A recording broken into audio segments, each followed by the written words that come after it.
Henk de Jong optimistisch over titelrace Cambuur. Jurjen Bos vjocht het voor titel met ONS Snits. En Sibri Jansma wil nog hier knallen. Dit is de sport van Monday 22 april.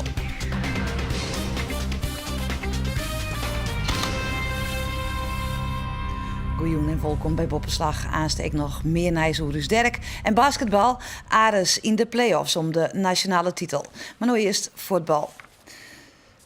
Om in de race te blijven voor het kampioenschap mat Cambuur winnen van Emmen. Oors wordt het god naar koprenner Volendam te grut. Trainer Henk de Jong kan beschikken over een fitte selectie, maar had wel te krijgen met 2 schorsings. Adnana Tigadouini en Tim Bakens kregen in de Graafschap haar een 5e gele kaart en missen daardoor de wedstrijd in Emmen. Juri Roze en Melvin de Leeuw staan daarom in de basis.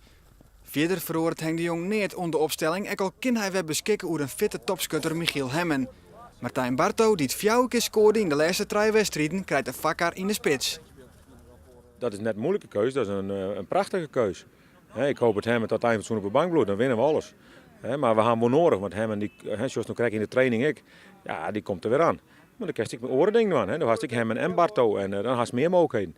Want die jongens zijn beide gewoon 2 hele goede spitsen. Nou, er zijn net volle clubs die dat zeker kennen. Dus voor mij is het net een probleem. Ja. Henk de Jong waart in zijn carrière al een paar keer kampioen, onder oren bij Harkemasse Boys. Die ondervinding beziekt hij nou uit te brengen op de spelers. Dan pak ik uit de Oebelskok en Barto erin bij. Wij worden al kampioen, dus dat is gewoon humor. Ja. Nee, dat probeert ze op de jongens goed te brengen. Hè. Dat beetje boefachtige, bandietenachtige, dat moet erin zitten. Nou, dat komt wel aardig, hè. En daar helpen de oudere garden mee goed bij. Henk is in Piraten, zo'n je zei ze kennen. Maar nog 3 wedstrijden te gaan is Cambuur nog volop in de race dus om dat kampioenschap. Het is alweer 21 jaar dat Cambuur voor het laatst kampioen waard in de eerste divisie. Onder leiding van trainer Rob Baan pakten de Leeuwters de titel. Nou ja, we hadden verdediging staan met Nico-Jan Hoogema. Later ook nog heel lang bij HSV in de verdediging gestaan. Dus we hadden niet een team waarvan je zegt van nou dat is geluk. In het tweede jaar dat Rob Baan trainer is bij Cambuur, plukt hij oeralspelers waai. Marcel Keizer en Michael Mols komen van Ajax, Ben Spork komt van Sparta en boppendot wordt mij Jack de Gier van de FC Den Bosch een echte topscorer binnenhellen. En al gauw tot blikken dat Cambuur dat seizoen meedoet om de titel. We hebben een aantal goede aankopen gedaan en het is nu langzamerhand een team aan het worden. En dat was het eerst niet? Nee, toen werden we vaak wel gecomplimenteerd door het goede voetbal, maakten altijd een beslissend foutje. En dan verloren we nog net een wedstrijd meestal. Daar weer Roembejak. Dit is Keizer. Ooit Ajax. En hij vindt Dantuma. En het is 2-1. Jouke Dantuma. En waar komt hij vandaan? Uit Dantuma Deel. Ja, het is echt waar. Jouke Dantuma komt van de amateurs van Broekster Boys en draait dat hier een geweldig seizoen. Toen scoorde ik val me nog een keer. Bij voorzetten. Ja, belangrijke doel. Belangrijke goals. Voorzetten werd goal, ja, die mijn best hier. Ja. Jij scoorde tegen Top ook nog hier. Top was die winnende goals voor de periode toen. 14.000 man hier, open banken. Ja. Dit is opnieuw Dantuma. Gaat de bal naar Abma. Dan komt hij met een gelukje weer voor de voeten van Dantuma en hij scoort. Tjin Top Os leidt Cambuur beslag op de periodetitel. Maar de Ljouwerters willen het net op de nijcompetitie omkomen litten. En de afspraak wordt maken om vol voor het kampioenschap te gaan. We hadden op dat moment, vond ik, niet alleen op eerste divisieniveau, ook op eredivisieniveau, hadden wij de beste keeper van Nederland. En dat durf ik gewoon te zeggen, want dat was ook zo. Hij was niet te passeren, hij kon heel goed meevoetballen. Doelman in die tijd is Fred Grim. Grim is op dit stuit haattrainer bij Almere City, maar wie nog een seizoen lang eerste doelman bij de Ljouwerters. Gert-Jan Verbeek nog, hè? Nico-Jan Hoogma, Johnny Roos op de doellijn. Ja, ik heb in die periode best wel punten gepakt voor het team. En ik was geloof ik ook speler van het jaar. En ja, alles viel gewoon heel goed samen. We gaan even naar de selectie van Jurt de Dooi. Want een man die er in het kampioensjaar van 1992 ook al bij wie is Jan Bruin. De 20-jarige Bruin waard 4 wedstrijden van de Oin toch trainer Rob Baan bij de eerste selectie hellen. Voor de allesbeslissende uitwedstrijd tegen NAC Breda. Volgens mij was het heel erg gespannen. Want vlak voor de wedstrijd In de warming-up moest ik bij hun komen en dan zei ze van Jan, stel als Nico-Jan Hoogma van Hoordonk niet de basis achterin, zou je dan eventueel ook als voorstopper kunnen spelen. Nou, en ik was als spits volgens mij mee, dus het was wel heel erg apart. Dus ik zei tuurlijk, als dat moet, moet het en graag. Dus het was wel, ik denk de spanning van de trainers, dat ze dachten van Jan kan ook aardig koppen. Mocht het probleem zijn met Nico-Jan op Van Hoordonk, kan hij altijd nog voorstappen gooien. Maar eigenlijk was het natuurlijk heel verbazingwekkend dat ze dat vroegen, maar wel grappig. NAC Breda is een van de grote concurrenten voor de titel. In een hele belangrijke wedstrijd zet Ulrich Kruden Cambuur op een 1-0 vastsprong. Op een gegeven moment stien we voor met 0-1. Dus ja, die hoeven net. Je moesten. En elke keer als die bal, als die boeten weer, moest die bal pakken. En daar staat natuurlijk al je publiek daar bij het hek. En die spuiten die dan alle hier in de nek als we die bal pakken. Dus we zijn gewoon weer let die bal eens en scheids, sorry. Oké, ja, en die scheids die snapte dat. En Ton Lokhoff die speelde bij NAC, die laaien steeds. Want ja, die moest iedere keer die bal voor huis pakken, want wie dient net. Dus dat is geweldig natuurlijk. Middenvelder Marcel Keizer zwaargt uiteindelijk voor de definitieve beslissing. Cambuur wint met 2-0 en zet een hele grote stap richting de titel. De enige oerbleunde concurrent is dan nog RBC uit Roosendaal. En Cambuur hoeft zelf net te voetballen als RBC het opneemt in de uitwedstrijd tegen Veendam. En maar de Cambuurspelers op de tribune van de Lange Leegte eindigen die wedstrijd in 1-1. En dat betekent dat Cambuur kampioen is. Rob Baan is op dit stuit technisch directeur van het Indiaanse voetbalboen. Maar het kampioenschap met Cambuur is ook voor hem een van de grote hoogtepunten in zijn lange carrière. Dat is een van onze, en ook voor mij een van de mooiste momenten geweest. Omdat we gingen dus met een bus met spelers en dames daar kijken. En precies dat gebeurde wat we hoopten. Want ja, je denkt bij jezelf, je wil wel graag thuiskampioen worden. Maar hoe eerder we het zijn, hoe beter. En dat lukte, dus we hebben al in de bus feest gevierd. En toen we eenmaal op het plein aankwamen op Cambuur stond dat vol met mensen. En vanaf dat moment is het feest losgebarsten. En dat was wel een van mijn hoogtepunten in mijn carrière. Op internet kun je nog volle meer zien over die spelers van 1992. En dat Cambuur het net in eigen hand had. Als het om het kampioenschap gaat, had ONS de touwtjes in de haatklasse wel in handen. Het is haast net iets met de vraag of ze kampioen worden, maar wanneer. Spits Jurjen Bos had daarbij een belangrijke rol. Zo bezwargde hij ONS verleden week met 2 goals de winst tegen Nunspeet. En dat wilst hij plegen we troch verskate blessures. De rollen tape binnen het on te slepen als het om de ankels van Jurjen Bos gaat. Begin dit seizoen squorde hij de ankelband van het rechterankel. In de winterstop klapte hij terug het linkerankel. En boven dat speelt hij als koften met knies de ribben. Oftewel, Jurjen Bos is het medische wonder van ONS Snits. Ja, dat is wel overdreven, maar het begint al wel wat zittenspunten erin. Dus we hebben nog 2 wedstrijden, dus een piltje erin straks en 2 tapejes. Ja, dat moet wel goed komen. Maar is het wel verantwoord? Het is wel verantwoord, ja. Het moet goed komen vandaag. Als de fysio zijn werk dien had, begint Bos onder warming-up. Als spits had hij een wichtige rol in het overtal van Jan Flap. De trainer springt er eigenlijk voorzichtig om als zijn pupil. Zo krijgt hij op de trainings een speciale behandeling. Ja, hij was het ontzien. Ja, als wij ook partijspel doen, dan mag hij op een zijkant blijven staan. Niemand bij hem in de buurt komt om hem wat te sparen. Dus hij is gewoon fantastisch, die jongen. En dat heerlijk zo'n voetballer. Voor de wedstrijd krijgt Bos uit handen van Leo de Wacht nog een paar pillen om de wedstrijd goed terug te komen. Zonder moeite klokt hij ze voort. Maar wat het nou correct is? Hier komt de dopingcontrole nog wel met terug. Dat weet ik niet. Leo rent er ook al hier en om. Dus dat Leo rent ik nog steeds. Dus ik weet het net wat voor spul het is, maar het werkt wel. Dus, En of het werkt. Bos zit voortdurend goed in de wedstrijd.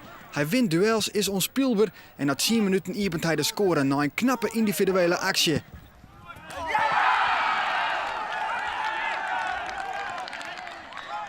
Blessures of net, Jurjen Bos loopt zijn voeten net weer om. Hij werkt hem een slag in de ruimte en bewijst hem als zijn weerde van de ploeg. En krijgt van het skoft een combinatie tussen Rozenburg, Bos, Rozenburg, Van der Heijden en opnieuw Rozenburg. En die laatste krijgt een tikje. Hij gaat lissen en zo krijgt ONS de kans om op 2-0 te komen. Sander Van der Heijden achter de bal en hij mist. Het zal net de midje van der Heijden worden, want dit is eenmaal letter. Kopbal Van der Heijden op de lotte. ONS lid naai om de wedstrijd te beslissen. En zo zocht Baan erop zien Van der Heijden uit.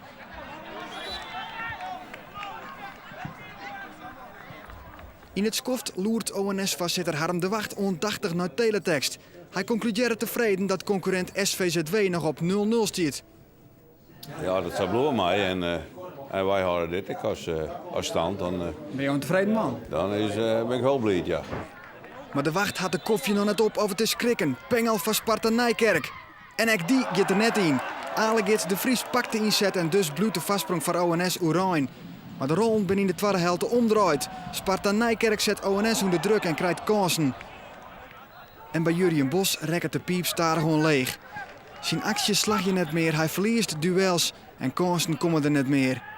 Voor ONS dan, want Sparta Nijkerk roept dat er meer in zit en jaagt het op de liekmakker. Maar scoren doen ze net. En een kwartier voor tijd komt de bevrijding. Het is een vrije trap van Chris de Wacht. Terugkopt Jurjen Bos. Helemaal vrij van der Heijden. Die krijgt een lietstikje, maar gaat lezen en krijgt een strafskop. Chris de Wacht docht wat er van hem verwachten wordt. Hij beslist de wedstrijd. ONS wint met 2-0 en de blitzkip is grut. Ek bij Jurjen Bos, want hij is skin online. Ik zei een keer op een klok, toen werd het 65 minuten. Toen dacht ik van, nou ben ik eerst bij mij haast wel de tank leeg. Maar ja, de herstel door weer een beetje. Nou ja, het is gewoon keihard werken. En die worden jongens om me heen, die kunnen misschien wat beter voetballen. En dan mag ik het werk wat van hun doen. En als we dan winnen, dan kind dat. Wilst Bos even uitpuft, zocht Jan Flap tevreden op zijn telefoon. SVZW had league spelen en dat betekent dat ONS takomwieken bij Harkemasse Boys kampioen worden kan. Ja, we spelen volgende week allebei ergens voor en ja, bij winst zijn we kampioen. Dus we moeten 2 punten uit 3 wedstrijden halen. Dus ja, super. Met een regelrechte kraker.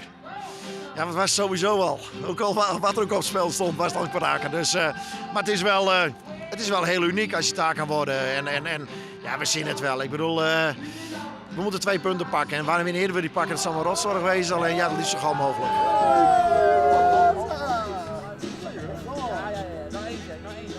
Nou, de staan in de haatklasse ONS had nou 5 punten vastsprong op SVZW en ook nog een wedstrijd minder spelen zelfs.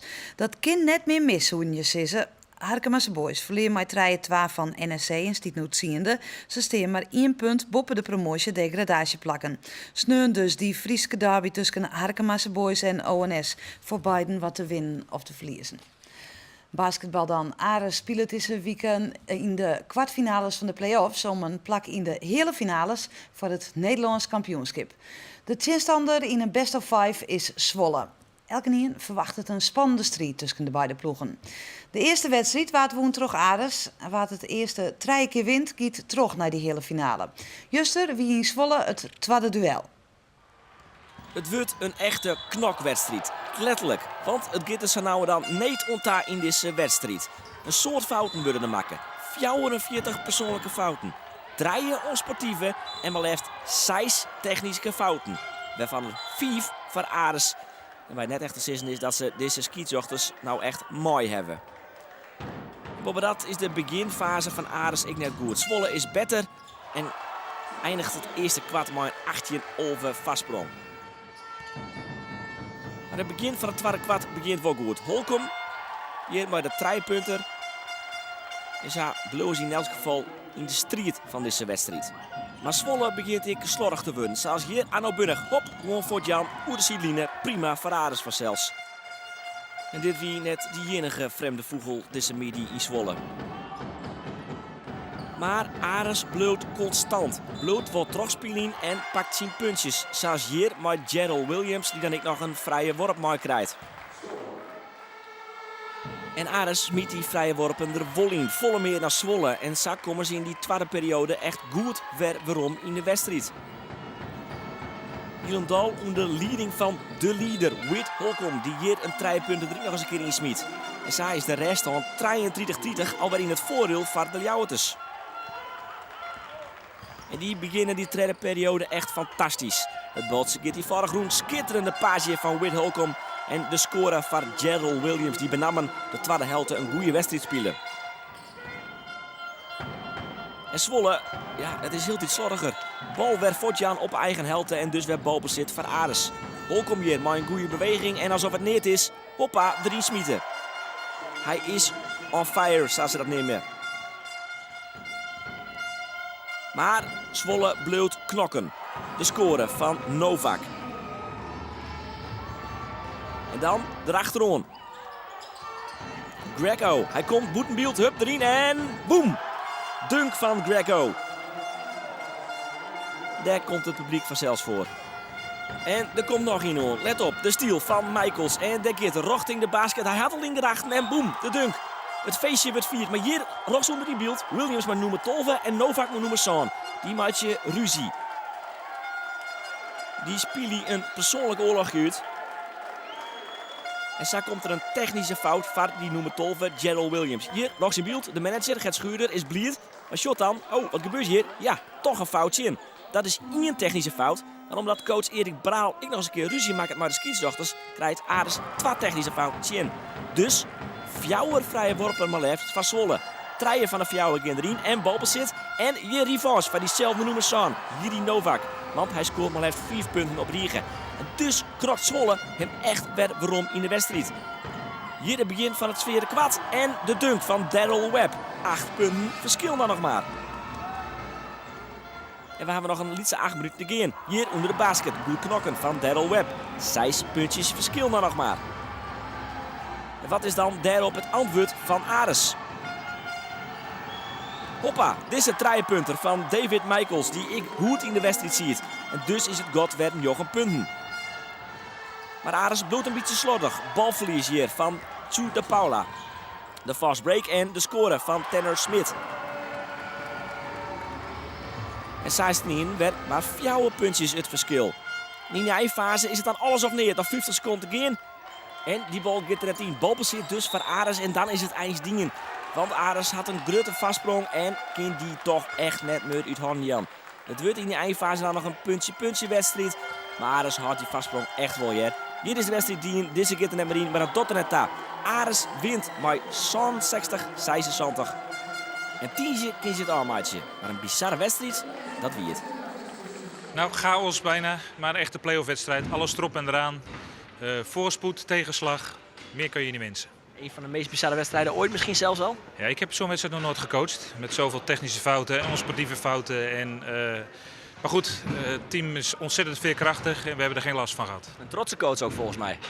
Ja, enorm trots als je team zo op deze manier kan spelen en ook weer terugkomt van toch ogenschijnlijk lastige beslissingen. Toch accepteren, door blijven spelen, het zag er heel goed uit. Nog 1 keer alles uit de kast voor die ultieme sportdream, Olympisch eremetaal. Dat is de grote wens van bobslieder Sybren Jansma van de Pijn. Tegeven met piloot Edwin van Kalker waard hij in 2012 vierde op het WK haar beste prestatie ontnota. Zijn derde Olympische Spelen matte voor de dan 32-jarige Jansma de kroon op zijn topsportcarrière worden. Van het weekend weer de kick-off op Schiermonnikoog.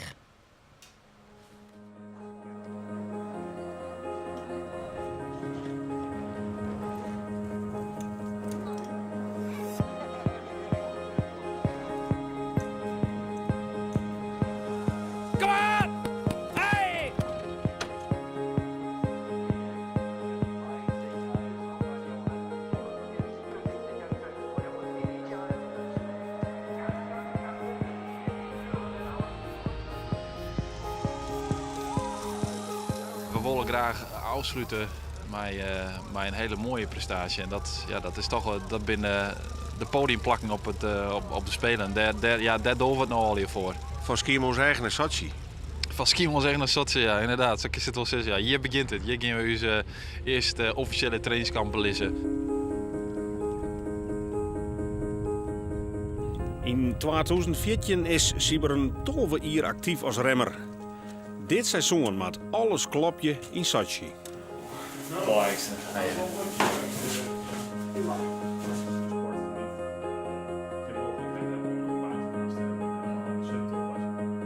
Ik ga merken dat nota dat ik elk jaar net op alle vlakken tegelijk, maar dat ik op kracht of op snelheid of explosiviteit elk jaar wel ergens weer progressie gaan maken. En ik moet nou op alle vlakken dit hier het best wezen. En het liefst ik nog een keer een stukje beter dan al die keren daarvoor. En ik denk dat dat wel mogelijk is, ja. Bobslidders binnen als ploeg was echt heel kwetsbaar. Ze voelen het al een seizoen in het wetter, troch een blessure van piloot Edwin van Kalker. Ik ging in mijn beste vorm ooit eigenlijk het seizoen in. En dat bleek de eerste wereldbekers ook wel, de eerste 2, 3. Ja, dan denk je bijna dat je niet kapot kan, zeg maar. En dan zie je toch ook een ongelukje, pats, en zit in een klein hoekje. En dan loop je eigenlijk het hele seizoen achter de feiten aan. Als teamsport best eind wel heel kwetsbaar. Kwetsbaar een orenteamsport. Dan was iedereen in principe kist vervangen. Maar bij ons, ja, wij kunnen Edwin kunnen we net vervangen. Dan is het gewoon een oer.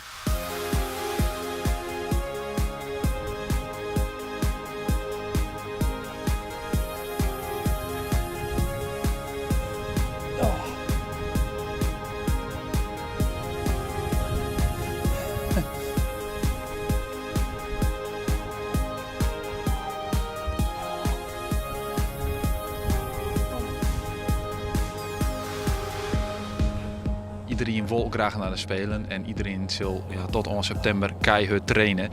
Er binnen totaal denk ik wel 8 nieuwe atleten die in de running binnen voor een plakje. En er zullen uiteindelijk maar 3 in de basis komen en de reserve nog maar naar de Spelen. Dus het is, de held zal afvallen en dat, is, dat zal er echt omheen in eind september.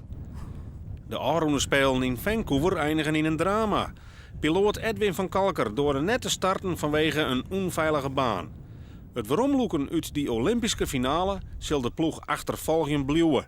Hoe dichter bij Sochi komt, des te meer vragen er komen zullen. Ja, de Spelen zijn we voor het door en dat is net erg. Ik bedoel, de meeste mensen kennen u misschien derk van. En weten net wat we in de tussentijd dienen gaan, maar wij zijn alweer 3 seizoen verder. Dus dat is voor u al, leidt alweer een aardig stuk achter ons.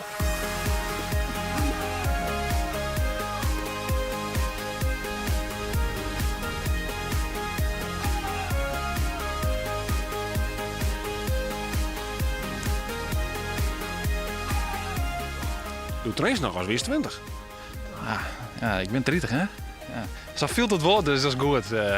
Dat betekent dat ik nu nog fit viel ben en dat ik er nog een soort uit kan halen dit hier. Maar de fiets trainen, leuk. Ja, dit is toch mooi. Zie je zelf, waar verzint zij iets? Dit doet alleen nog maar als een bepaald doel voor eigenaars, denk ik. Ja, dit is toch genietje, ja. Voor mij dan in ieder geval.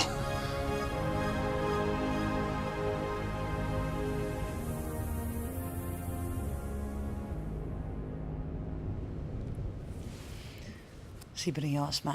Us Derk en trainster Sjoukje Wagenaar had dit weekend afscheid.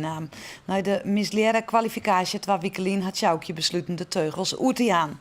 Na een soort lis en nadenken is er nu een nieuwe trainer. Het is Arend de Vrede van Oerterp. Sneu wie de oerdracht van Us Derk. Toch wel een emotioneel moment. Nou is hij hak leeg. Dus dat is wel jammer.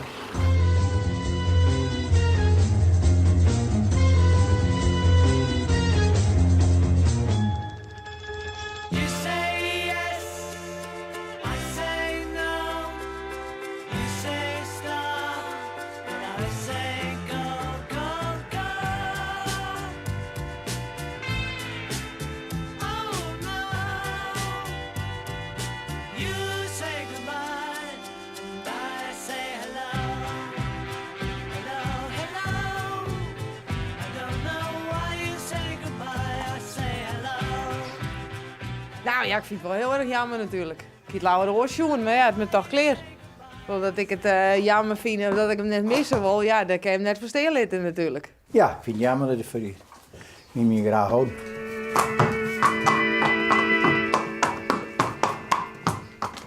Let's say goodbye with a smile, dear.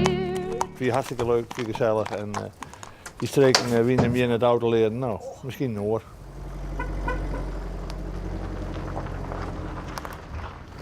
Hoi. Hallo. Wie het? Ja, goed. Mooi zo. En mij? Mooi. Ja. Je moet soms de knoop terughakken en zeggen van jongens, ik heb het aan, ik ben uitgestudeerd, ik moet zien dat het Noorden er wat mee kan. En ik geloof wel dat er het wel wat kan. Hè? Ja, ja. We'll meet again. Don't know where. Don't know where. Nou, zie, alsjeblieft. Nou, dankjewel. Dit is hem dan, Us Derk. Dit is hem, Dirk. Ja, hij valt me in de grote maai.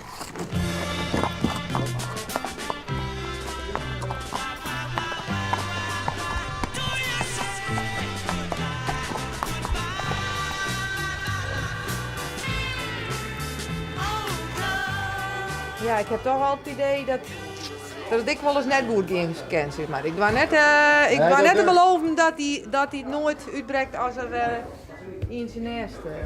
Daar is geen prognose voor. En als je een prognose jouwen, dat komt meestal verkeerd uit. Dus ik ga hem even op de vlakte.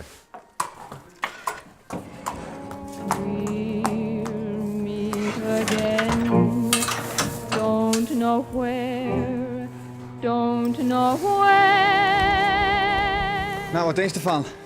Oh ja, zat je? Ik hoop dat het goed komt.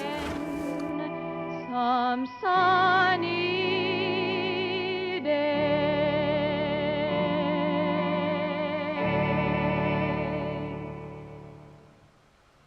Ja, dus dank is vanzelfs grut on Sjoukje, Roel en ik Elke Kruis, die het altijd welkom voor Dirk hier en voor u.